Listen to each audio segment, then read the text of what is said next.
Amigos, por seguir en sintonía de este espacio. Rafael Simón te preguntaba en el primer bloque que estábamos conversando que el argumento del gobierno es que la oposición no va a ser quien resuelva los problemas económicos del país porque son los causantes, porque es la oposición que llamó a todo el tema de las sanciones que han hecho daño a nuestro país. Entendemos que la crisis económica inició antes incluso de las sanciones y todos los problemas que hay. Sin embargo, estoy hablando de la línea que se ha mantenido durante este proceso de campaña. Los que quieren el poder son aquellos que nos han causado daño, que nos han empobrecido más. Y lo cierto es que hay un sector de la oposición que sí pidió sanciones para nuestro país. No es toda la oposición, pero en estos momentos de negociación, de diálogo, de acuerdo y entendimiento, dentro de esos distintos sectores de oposición tienen que conversar, tienen que llegar a acuerdos, tienen que llegar a diálogos. ¿Qué piensas tú sobre ello? ¿Por qué la oposición daría respuestas al país? Aquí hemos cometido tantos errores. Fíjate tú que no estoy pontificando, me estoy incluyendo, estoy hablando en plural. Unos y otros.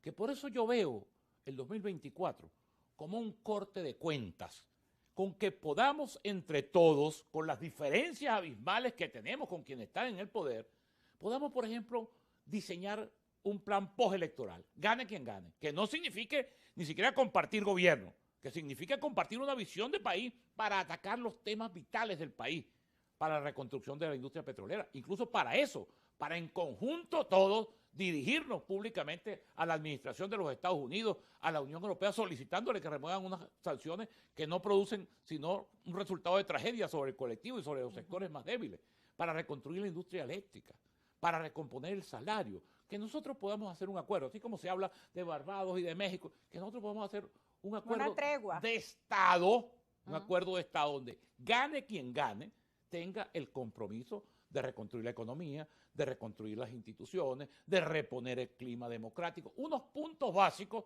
que no significan de ninguna manera transigir en los principios ni en las visiones ideológicas o en las visiones idearias, pero que significa darle reposo, darle paz al país. Es que estamos, mira, yo siempre insisto en esto, y no sé cuál será la percepción que la gente tiene de lo que yo digo, pero es que los políticos siempre hablamos de nuestra agenda y de nuestros temas, y se nos olvida el país, se nos olvida la gente que sufre, se nos olvida la gente que pasa hambre, se nos olvida la gente que tiene las familias desgarradas, se nos olvida ese drama social que consume la cotidianidad de los venezolanos. Entonces pensemos en eso, o sea, atendamos el drama social, concertemos, te repito, un acuerdo preelectoral, un acuerdo de Estado, donde pase lo que pase, el 28 de junio nosotros podamos recomponer un clima. Ya está bien de la confrontación, ya está bien de toda esta situación que ha llevado a Venezuela al foso. Y te repito, por supuesto, que la responsabilidad del gobierno en todo eso es protagónica. Y por supuesto que la destrucción del país, es que nada más, mira, nada más con que tú sumes lo que Tarek William Saab y los voceros fundamentales de la Fiscalía General de la República dicen que se robó Rafael Ramírez y que se robó la trama del Aizami, son más de 50.000 millones de dólares. Si a eso tú le sumas lo que fue todo el dinero que se destinó aquí a la reconstrucción del sector eléctrico. Chávez decía en el 2012 y se asignaron los recursos que Venezuela iba incluso a exportar, a venderle electricidad a Brasil y a venderle electricidad a Colombia. Cuando tú sumas esas cantidades, tú te das cuenta que si esas cantidades estuvieran al servicio del desarrollo del país, Venezuela fuera otra. Ahí está uno de los culpables. El propio Chávez, en algún momento, y aquí voy a citarlo textualmente, dijo que a su revolución la estaban afectando el burocratismo, la ineficiencia y la corrupción. Esas son palabras de Chávez, no palabras de Rafael Simón. Sí, lo recuerdo. Bueno, que lo cito textualmente. Entonces, era muy autocrítico. Por supuesto, el tema de las sanciones es un tema absurdo. Las sanciones no solamente no han producido un cambio de gobierno en ningún lugar del mundo, sino además que le dan al gobierno el gran argumento. La gente pasa hambre aquí por las sanciones. La gente es una calamidad por las sanciones. No tenemos agua por las sanciones. Le da al gobierno un gran argumento.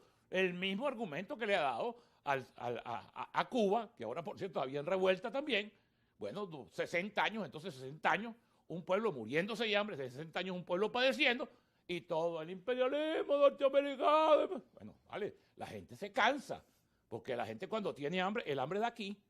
La gente no está explicándose que si la sanción tal, que si la sanción tal, que si la licencia que dieron para tal cosa. No vale. Bueno, y ahí están los números, el tema de la migración que lamentablemente ha ido aumentando. Es otro de los temas que hay que resolver y que incluso le interesan a toda la región, porque si no se producen grandes cambios en materia económica, sin hablar del tema de gobierno, hablar de cambios en tema económico y social, que es lo que la población necesita, pues estos índices aumentarían para la preocupación de los vecinos de la región y de muchos otros países. Fíjate tú, es que entrando en el tema económico es casi imposible que Venezuela pueda tener una recuperación económica, sobre todo una recuperación económica que irradie bienestar colectivo, porque ¿qué es lo que ha hecho el gobierno hasta ahora? Por ejemplo, el gobierno habla, y eso es así, de que han parado el dólar, lo han parado. Eso es un hecho objetivo que tú lo reflejas las cifras diariamente. Y es verdad que a través de parar el dólar has parado la inflación. Esos son hechos objetivos, incontrovertibles. Sí. Solamente un necio es capaz. Ahora, ¿a costa de qué? Esa es una política monetarista, esa es una política de contraer el consumo, esa es una política que acentúa las diferencias sociales, porque Venezuela no solamente es la pobreza que ha avanzado, es algo increíble. La brecha. Porque si algo se vanagloriaba a Chávez en los primeros años, en los años del boato petrolero, era eso que llaman el índice de Gini o el coeficiente de Gini, que es lo que refleja precisamente la cohesión de una sociedad. Eso ahora está así. Son los sectores más privilegiados. Parece mentira. Esta gente que le acusa que el comunismo, que los comunistas. Resulta que lo que han hecho es favorecer a los grandes sectores económicos, al gran capital, a la visión monopólica de la cuestión. Bueno, y hay un chavismo crítico y disidente que también está reclamando eso al gobierno, sobre todo al presidente Obrero. 2 años sin aumento del ingreso del salario mínimo. Es lo que te estoy diciendo. Entonces, ellos que dijeron. Eso pasa factura. Mira, tú ves, es que es increíble, ¿vale? Todo lo que decía Chávez en los 90. Cuando llegó a la presidencia de la República sobre la bonificación del salario, siendo críticos, han acabado con el salario. Bueno, es exactamente lo que ellos están haciendo ahora. Por cierto, que yo no entiendo tampoco eso, porque ¿cuál es la gran incidencia? Tú tienes un ingreso y el ingreso se te traduce en una plata que tú tienes o en unos bolívares que tú tienes con los que vas tú a consumir. ¿Qué puede afectar que haya un aumento salarial razonable? O sea, no que tú tires, porque la verdad es que la política se vendría abajo. Si tú incrementas la masa monetaria, todo lo que ellos han logrado en términos de parar el dólar y de bajar la inflación, se te vendría abajo. Pero tú tienes que, la economía son equilibrios. Por eso se habla de equilibrios macroeconómicos y equilibrios microeconómicos. Aumentar la productividad de nuestro país, pero ¿cómo lo hacemos? Si, por ejemplo, en Táchira ahora me cuentan que pasan 10 horas sin luz. Y algo fundamental, hay que reponer el crédito, porque el crédito es la base del funcionamiento económico. Sin eso, será imposible que en Venezuela haya reactivación económica efectiva, sobre todo que permee y que le dé beneficios a la gente común y corriente. A ese 80% de la gente que está en la miseria. Familias, emprendedores pequeños, medianas, hasta grandes empresas han venido con esa solicitud. El tema de los créditos, otro de los puntos pendientes en esa agenda de recuperación económica. Pausa, ya volvemos. Ya veo, ya vale.